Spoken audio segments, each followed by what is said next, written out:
All right, this is upload number 10, and I think we'll probably do 2 more. So let's get to this question. I want to give it at appropriate time. It says, I just want to know your opinion on sperm banks, men who donate and women who use them. There's a lot of different aspects of this, and let me first say that anytime you talk about a bank, you're talking about energy, right? And in fact, there's a reason why there's a money bank, right, and then there's a sperm bank. Well, what are we talking about? Banks is where energy is stored, right? That's where the currency goes, right? So in this case, in the sperm bank, what is the currency? The currency is sperm, right? Well, inside of a financial institution, a bank, what is the currency? It's money. But the same rule applies. It's a form of energy, right? And the bank just kind of controls the flow of money. So just like the bank, the financial institution controls the flow of money, right, through the bank. Well, in this case, I don't know I guess you can use the term, the genetic bank directs the flow of this particular energy, which is sperm, which is actually creative energy.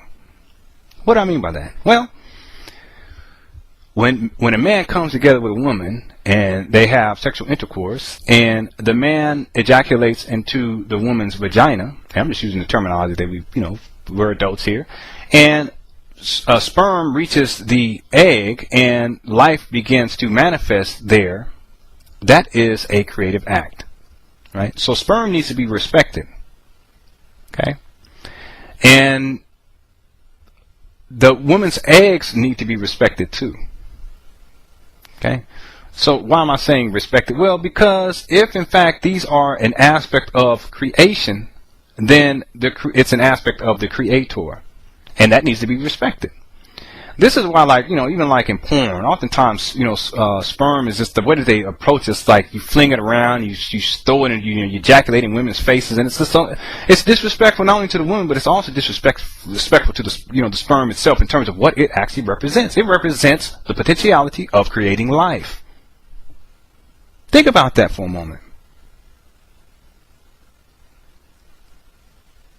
So therefore, to waste it, right?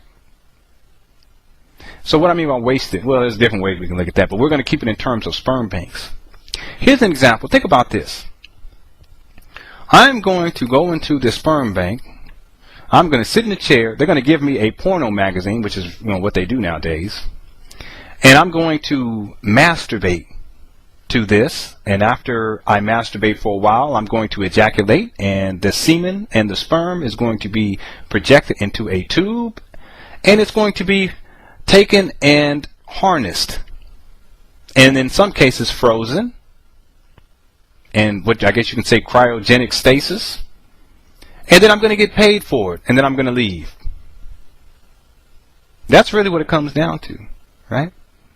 So your creative fluid inside of you is ejected from yourself, and it is a creative act to project it in the first place. And what do? You get paid and you leave it. Right? Now, it's different if you're with a woman that you love and you care for and you have sexual intercourse, because the energy that's associated, I'm talking about intercourse, sexual intercourse. I'm not talking about all the other stuff you see on porn. I'm talking about sexual intercourse between a man and woman. When you ejaculate, the energy that is inside of that creative liquid, if we want to call it that seminal fluid, there is an energy in that. That's why they call it a sperm bank. There is energy in that. That is actually transmitted into the woman itself, or herself. Did you guys know that? That's why it's different when someone masturbates by themselves as opposed to ejaculating when they're having sexual intercourse with the woman. Men, you know what I'm talking about. There's a difference, is there not? Even how you feel. And for a woman, you guys recognize this too. When a man ejaculates, the energy that is felt is different than at any other point while you are in the love-making act, is it not? Because the energy that is being projected from that area, that lower chakra, if you want to call it that, is a creative energy. It's very powerful because that energy is essentially the energy that's used to create what? Life itself. Think about that. Therefore, to go into a sperm bank and just go ahead and jack off for a little while and get paid for it and then leave, well, not only are you leaving your semen or your sperm to someone else's hands in terms of genetic material, but you're also betraying the creative power that is associated with that. And as creative beings, we have to take care of whatever it is that we create. Right? That's something that's very important. So even how things go down in the sperm bank are very shady to me.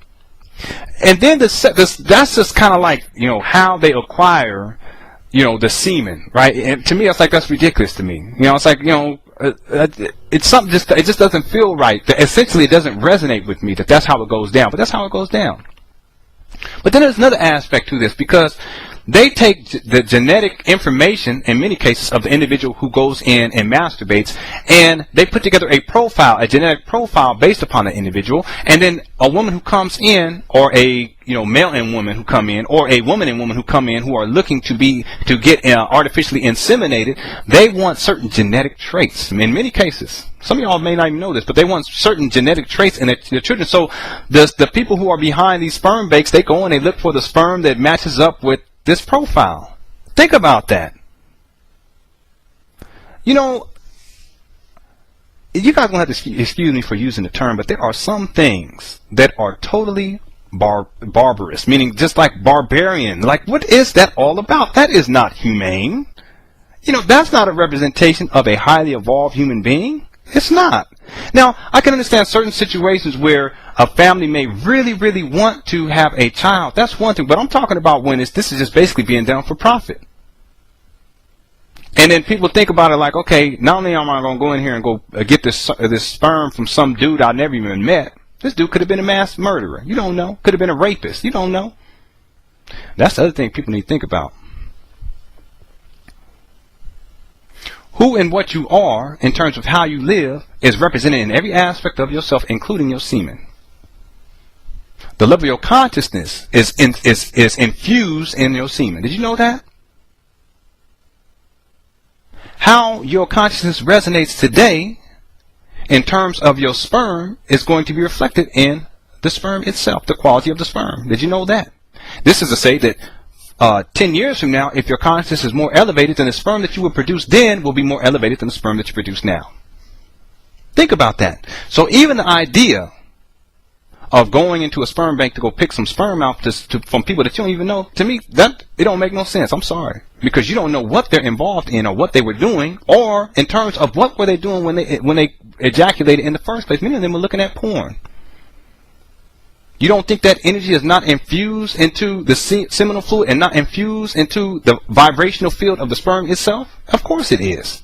Because we're talking about life and essentially what we use in order to create life. And on those levels, you got to understand that there are metaphysical principles that apply that we may not necessarily be aware of. So even the way in which people go about choosing this, so there's an aspect of it on men, but there's an aspect for women too. Now, I'm not saying that women who wants to have a baby should not go do this. I'm just stating from in terms of how I perceive it that people need to be very careful about that. And there's other things that you can do. You know, say that you don't necessarily like men per se. So you want to get artificially inseminated because you want to have. Well, yeah, I can understand that, but understand that you have to be clear in terms of what you're doing in order to make that happen. Right? Same thing applies for men. I mean, you can find other ways of making money, can't you? Think about that. And I'm sure there's men that go back too. It's like, I know I can make me a quick $50, so I'm going here and look at some porn and masturbate. Okay.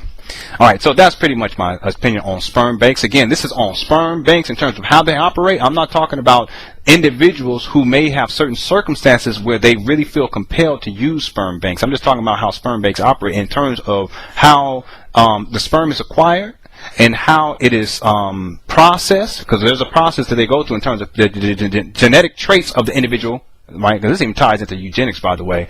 But then also how the semen is disseminated amongst the population, in particular to women. Right, all this is relevant. Okay, so I hope I answered that question. We're going to come back with one more to finish up for today. Be right back.